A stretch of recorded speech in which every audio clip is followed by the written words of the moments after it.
So I've been wanting to put together a video for a while that goes into some detail on papers or kanteisho for Japanese swords.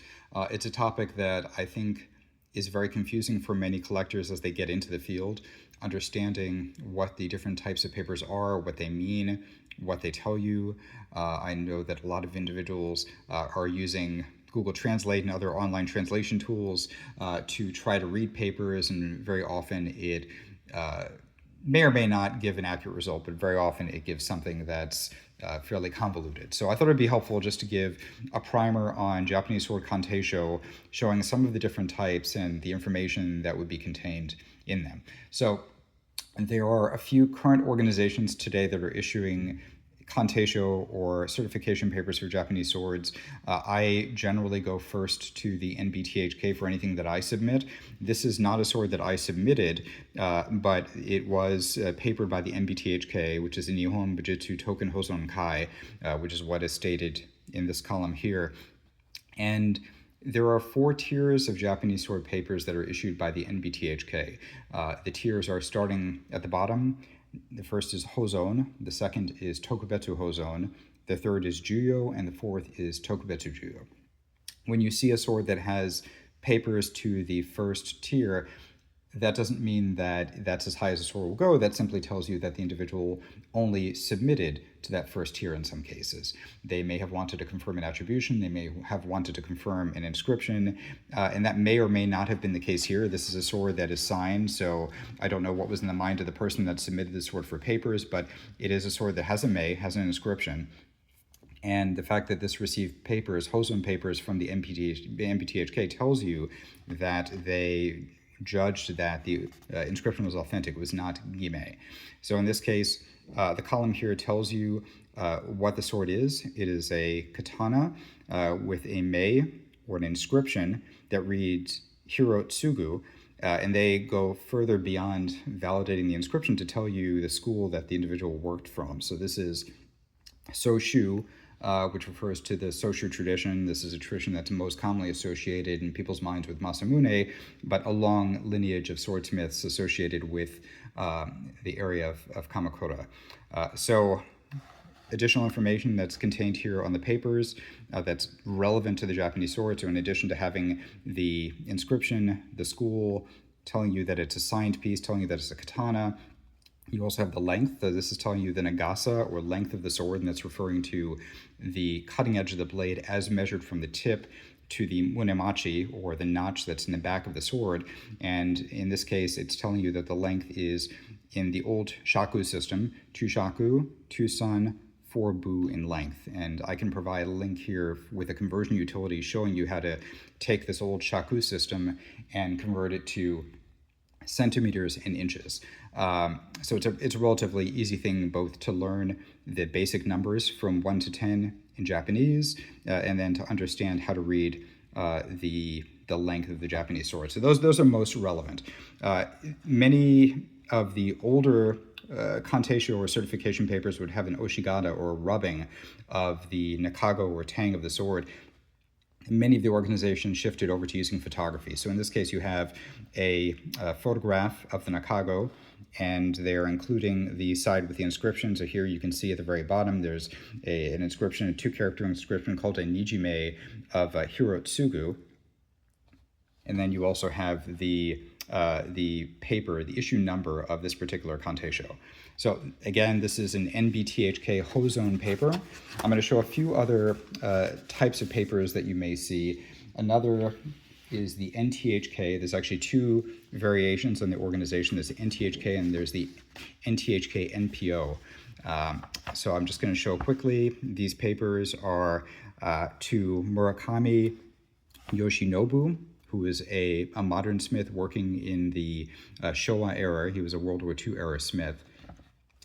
With most cases, and this may be in all cases, the organizations don't issue papers for a swordsmith while they are still alive. So in this case, this is referring to a World War II era swordsmith, but 20th century swordsmith. And with the NTHK, you also have information on the back, which includes more details on the different kinds of workmanship and when the swordsmith worked as well. And of course, you have the photo of the nakago on each side. You'll see both sides photographed or in an oshigata if there's an inscription on both sides of the nakago. Otherwise, you would typically see just one side. And before the Hozon system, there was the old Nintei system. So rather than a kanteisho, this is a Nintei that was issued by the NBTHK, and these are quite old. These papers were issued, and the date is here, Showa 52. And there were 3 tiers of the old Nintei system. You had the NBTHK Kicho, Tokubetsu Kicho, and Koshu Tokubetsu Kicho. There's a lot of articles and information about the old green papers and the fact that they cannot be considered fully reliable. In some cases, the attributions are good. In other cases, they are questionable. I haven't personally ever had an issue with Koshu Tokubetsu Kicho papers, which is what these are, these blue papers. I haven't personally seen a case where a sword with Koshu Tokubetsu Kicho was submitted and failed to receive current, at least Hozon papers with the NBTHK. But this is another type of papers that are seen. And just to run through a few other variations of things that you may see in papers, this is a Hozon kanteisho for a tanto signed Ie Masa. And in this case as well, you'll see that the kanteisho has a column here with the details of the blade. This is one tanto with the inscription of Ie Masa Saku, made by Ie Masa. Within the parentheses, just like the one that we just saw with the Hiratsugu, you have an attribution that tells you the school that the individual worked with. In this case, it's Ie Masa of the Chiozuru school.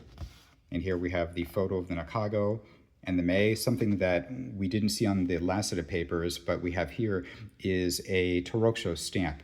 So in this case, they're transmitting the date that the sword was originally registered, and it was registered earlier in the system. This was Showa 33. And this is a valuable thing to see because in some cases, you may see a very early date stamp when the system started. So that would be Showa 26 and 27. It's said that those are daimyo torokusho, so those are the stamps showing that the blade was one of the earliest swords to be registered, and generally it was when important collections and old daimyo collections were coming out for registration. So it tells you that the blade may have resided in an important collection at one point. And just showing one other set of papers here, this is a Hojoji Masahiro. So again, as with the others, we see that we have a photo of the nakago, we have the full mei or inscription present, and we have the details of this blade. And here, in this case, it's a wakizashi with a mei of Omi no Kami Tachibana Hojoji Masahiro. So I hope this has been helpful. I'm going to do more videos to show other kinds of papers, including Tokubetsu Hozon and Jio papers.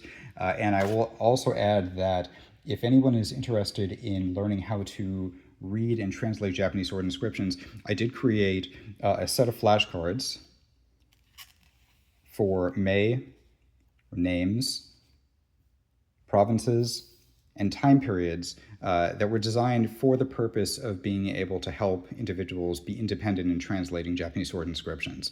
And going through and learning the kanji that are on these cards will go a long way to providing that basic foundation for understanding what inscriptions you may see on Japanese swords, at least to the point of being able to identify dates, locations, the name of the swordsmith. And if you can read the name of the swordsmith, that goes 80% of the way to helping you find the record and looking up details on the individual, when he worked, what his lineage was. And these, going through all the flashcards I created here, have both a represented kanji, one or more, and examples of names, places, or time periods, so that you can study, learn the kanji, set aside the ones that you've learned, and you can see examples of common ways that these kanji were represented in actual sword inscriptions. So thank you again. I hope this was helpful, and I look forward to posting more video content soon. Thank you.